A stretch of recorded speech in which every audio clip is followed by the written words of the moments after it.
పెళ్ళైనా పండగైనా వేడుక ఏదైనా పట్టుచీరల ప్రత్యేక వేదిక వారాహి సిల్క్స్. రాజ్యసభకు సుప్రీంకోర్టు సీనియర్ న్యాయవాది మేనకా గురుస్వామిని ఎంపిక చేసింది సీఎం మమతా బెనర్జీ. దేశవ్యాప్తంగా అందరి దృష్టిని ఆకర్షించారు మేనకా గురుస్వామిపై ప్రశంసల జల్లులు కురిపిస్తూ ఉన్నారు నెటిజన్లు.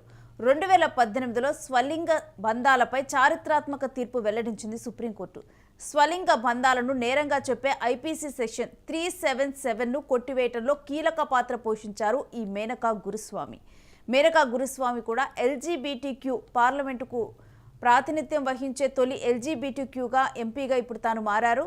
రికార్డు సృష్టించారు మేనకా గురుస్వామి. తొలి ఎల్జీబీటీక్యూ ఎంపీగా రాజ్యసభలో తాను అడుగు పెడుతున్నారు. దీనికి సంబంధించి పూర్తి డీటెయిల్స్ మా ప్రతినిధి కిరణ్ అడిగి తెలుసుకుందాం. కిరణ్, మేనకా గురుస్వామి తొలి ఎల్జీబీటీక్యూ ఎంపీగా రాజ్యసభలోకి అడుగు పెడుతూ ఉన్నారు. గతంలో కూడా చారిత్రక తీర్పులో కూడా తాను భాగమయ్యారు. పూర్తి డీటెయిల్స్ ఏంటి? ఏదైతే వెస్ట్ బెంగాల్ నుంచి మమతా బెనర్జీ కీలకంగా ఏదైతే తన రాష్ట్రంలో ఖాళీ అయిన 4 రాజ్యసభ స్థానాలకు అభ్యర్థులు ప్రకటించింది. దాదాపు నలగరికి అవకాశం కల్పించింది. ఆ నలగరి పేర్లు ఒక్కసారి మనం చూసినప్పుడు మేనకా గురుస్వామి సుప్రీంకోర్టులో సీనియర్ న్యాయవాది. మరోపక్క ఎల్జీబీటీక్యూ ఏదైతే బై, గే, సెక్సువల్, ట్రాన్స్జెండర్ వంటి వర్గాలకు తెలియజేసే పదం ఇది. అయితే మొట్టమొదటిసారి మమతా బెనర్జీ ఒక కీలక నిర్ణయం తీసుకున్నారు. తన రాష్ట్రం నుంచి ఇలాంటి వారికి అవకాశం ఇవ్వాలా అనే ఆలోచన రావడమే ఒక గొప్ప సంగతి అంటూ ఏదైతే నెటిజన్లు కూడా ప్రశంసలు కురిపిస్తున్నారు. ఏదైతే దేశవ్యాప్తంగా 37 రాజ్యసభ సీట్లు ఖాళీ అయినాయి. అందులో భాగంగా ఏదైతే వెస్ట్ బెంగాల్ నుంచి 4 సీట్లు ఖాళీ అయ్యాయి. ఇందులో ప్రధానంగా బాబుల్ సుప్రియో, బెంగాల్ మాజీ DGP Rajiv Kumar, supreme court senior న్యాయవాది అయితే మేనకా గురుస్వామి, మరోపక్క నటి కోయల్ మల్లిక్ కూడా టీఎంసీ అభ్యర్థులుగా మళ్ళీ మమతా బెనర్జీ ప్రకటించారు. ఏదైతే సుప్రీంకోర్టులో ఇప్పటికే పలు కేసులు, పలు వివాదాలతో బెంగాల్ ప్రభుత్వం ఉంది. ఆ నేపథ్యంలో భాగంగా మేనకా గురుస్వామిని ఎంపిక చేయడం, అదే కాకుండా ఎల్బీటీక్యూని ఎంపిక చేయడం కూడా దేశ రాజకీయాల్లో ఒక సంచలనం. అంటే ఒక ఎల్జీబీటీక్యూని ఈ రాజ్యసభకు పంపించడంలో మన సమాజంలో ఉన్నటువంటి ఒక బౌండరీ, ఒక అసమానతను ఇప్పుడు బ్రేక్ చేసినట్లుగా దీన్ని మనం చూడొచ్చా? ఖచ్చితంగా ఎందుకంటే సమాజంలో వారి పట్ల చూపించే వ్యత్యాసాన్ని కూడా మమతా బెనర్జీ పక్కన పెట్టారు. ఎందుకంటే అసమానతలు ఏదైతే మనం ప్రజల జీవన పరిణామాల్లో చూసినప్పుడు వారి అసమానతలను వేలుపెట్టి చూపించే ప్రజానికం ప్రస్తుత సమాజంలో నడుస్తున్న ఈ నేపథ్యంలో మేనకా గురుస్వామి ఎంపిక కూడా ప్రతిపక్షాలకు కాదు, ఏకంగా భారతదేశ చరిత్రలోనే ఒక సువర్ణాధ్యాయం చెప్పచ్చు. ఏదైతే మమతా బెనర్జీ ఇలాంటి నిర్ణయం తీసుకుంటారని ఎక్స్పెక్ట్ చేసిన నేపథ్యం ఉండదు. ఎందుకంటే ఆ మమతా బెనర్జీ ఇప్పటికే రాబోయే 2 నెలల్లో వెస్ట్ బెంగాల్ ఎన్నికలు ఉన్నాయి. మరోపక్క ఇప్పటికే బీజేపీ వర్సెస్ మేనకాకు ఒక యుద్ధం జరుగుతుంది. మేనకా గురుస్వామిని సుప్రీంకోర్టు సీనియర్ న్యాయవాది అనే కోణంలోనే కాకుండా ఎల్జీబీటీక్యూ అనే కోణంలో కూడా మమతా బెనర్జీ ఎంపిక చేశారనే ఒక సమాచారం.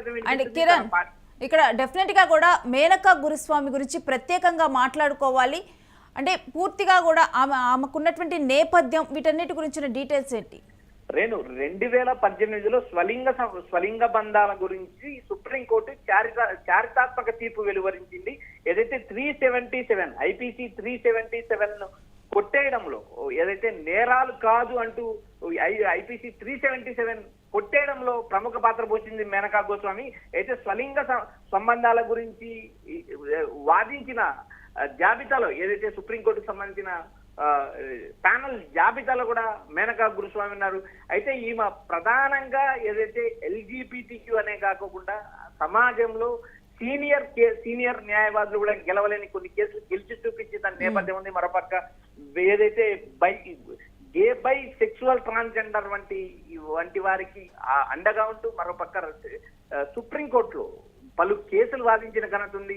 అయితే దేశవ్యాప్తంగా ఇలాంటి వారిని ప్రోత్సహించడంలో మమతా బెనర్జీ ముందుందని కూడా ఒక ప్రశంస వెలువడుతుంది. ఎందుకంటే ఇప్పటికే అధికారంలో గత కొన్ని ఏళ్లుగా దశాబ్దాలుగా అధికారంలో ఉన్న బీజేపీ కావచ్చు, కాంగ్రెస్ కావచ్చు, ఎవరు కూడా ఇలాంటి సాహసం చేయలేదు. ఏదైతే సమాజంలో వివక్ష చూపించిన నేపథ్యంలో కూడా ఏదైతే ఒక మహిళ సీనియర్ న్యాయవాదిగా ఉన్న మమతా బెనర్జీ కూడా ఏదైతే సుప్రీంకోర్టు కూడా ఆమె స్వయంగా తన రాష్ట్రానికి సంబంధించిన కేసులు వాదించుకునే నేపథ్యం ఉంది. ఇలాంటి పరిస్థితులు ఏదైతే సుప్రీంకోర్టులో తనకు కానీ తన పార్టీకి కానీ అండగా ఉండడమే కాకుండా ఏదైతే అసమానతలు తొలగించడం, మరోపక్క ఏదైతే ఏదైతే ట్రాన్స్జెండర్లను గేల ఇలాంటి వ్యవస్థలకు సంబంధించిన వ్యక్తులను కూడా రాజ్యసభకు పంపించడం అనేది కూడా ఒక సువర్ణాధ్యాయం అని చెప్పొచ్చు. ఇటు ఏదైతే మేనకా గురుస్వామి ఎంపిక పట్ల నెటిజన్లే కాదు యావత్ భారతదేశం కూడా హర్షాధ్వానికలు వ్యక్తం చేస్తుంది. ఎందుకంటే ఇలాంటి వారికి అవకాశం ఇవ్వడం అనేది సుప్రీంకోర్టు చరిత్రలో ఒక నూతన అధ్యాయం అని చెప్పొచ్చు. మరోపక్క భారతదేశ రాజకీయాల్లో కూడా మమతా బెనర్జీ ఒక అరుదైన ఘట్టాన్ని ఏర్పాటు చేసిన స్పష్టంగా చెప్పొచ్చు. నేను స్టే విత్ us కిరణ్, మీ దగ్గర నుంచి మరిన్ని అప్డేట్స్ తీసుకుంటాం. ఇక మేనకా గురుస్వామి గురించి కూడా ప్రత్యేకంగా ప్రస్తావించుకోవాల్సిన పరిస్థితి. ఇది డెఫినెట్గా కూడా ఆమె ప్రతిభకు దక్కినటువంటి గౌరవం. అంటే వ్యక్తిగతంగా ఉన్నటువంటి ఇంట్రెస్ట్లు కానీ లేకపోతే వ్యక్తిగతంగా ఉన్నటువంటి కారణాలు కానీ ప్రతిభకు అడ్డు కాకూడదు అనేది డెఫినెట్గా కూడా ఇప్పుడు రాజ్యసభకి మేనకా గురుస్వామిని ఎంపిక చేయడంతో కూడా రుజువైందని చూడొచ్చు. మన సమాజంలో చూస్తూ ఉంటాం ఎల్జీబీటీక్యూ అంటే కూడా కొంత వివక్ష అనేది కూడా చూపిస్తూ ఉంటారు. అంటే మనం చూసుకుంటే కనుక పూర్తి లెవెల్లో చూసుకున్నప్పుడు కొంతవరకు కూడా ఈ వివక్షను కూడా తగ్గించడానికి, మెచ్యూర్డ్గా బిహేవ్ చేయడానికి, మెచ్యూర్డ్గా ఉండటానికి మనం చాలామంది కూడా ప్రయత్నిస్తూ ఉన్నారు. ఎందుకంటే మారుతున్న సమాజంలో కూడా ఇవన్నీ కూడా అంటే ఇప్పుడు మేల్ ఫీమేల్ ఎలానో అదేవిధంగా ఈ ఎల్జీబీటీక్యూ కూడా అలానే అనేది కూడా యాక్సెప్ట్ చేసుకోవాలి. కాకపోతే ఇప్పుడు మేనకా గురుస్వామి ఫస్ట్ టైం అంటే ఒక ఎల్జీబీటీక్యూ పార్లమెంటుకు ఎంపిక అవడంతో కూడా తన గురించి ప్రత్యేకంగా కూడా మనం ప్రస్తావించుకుంటూ ఉన్నాము. ఇలాంటి వివక్షలు అనేవి సమాజంలో ఎటువంటి వివక్షలు లేకుండా కూడా ఇలాంటి అందరికీ సమాన హక్కులు, సమాన స్థానం లభించినప్పుడు ఇలాంటి వివక్షలన్నీ కూడా దూరం అవుతూ ఉంటాయి. జనరల్గా కూడా ఎల్జీబీటీక్యూలో మనం చూస్తే కనుక చాలామంది సమాజంలో అంటే ఒక రకమైన ఉద్దేశం అనేది ఉంటుంది.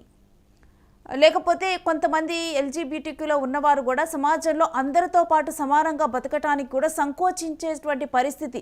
వాళ్ళకు ఉన్నటువంటి ఇష్టాలను కానీ వృత్తిపరంగా వాళ్ళు ఎదగాలి, వాళ్ళు చేరుకోవాలి అనుకున్నటువంటి గమ్యాలు కానీ మిగిలిన వారు ఏమనుకుంటారో, మిగిలిన వారు యాక్సెప్ట్ చేస్తారో లేదో, మిగిలిన వారితో సమానంగా నేను అక్కడికి వెళ్ళి ఉద్యోగం చేయగలుగుతానో లేదో, ఇటువంటి అనేక సందేహాలు ఉంటాయి. కానీ మేనకా ఇప్పుడు డెఫినెట్గా కూడా ప్రతి ఒక్కరిని కూడా ఎల్జీబీటీక్యూ కేటగిరీలో మేనకా గురుస్వామి ప్రతి ఒక్కరిని కూడా ఇన్స్పైర్ చేస్తూ ఉన్నారనే అంశాన్ని మాత్రం మనం గుర్తుంచుకోవాలి.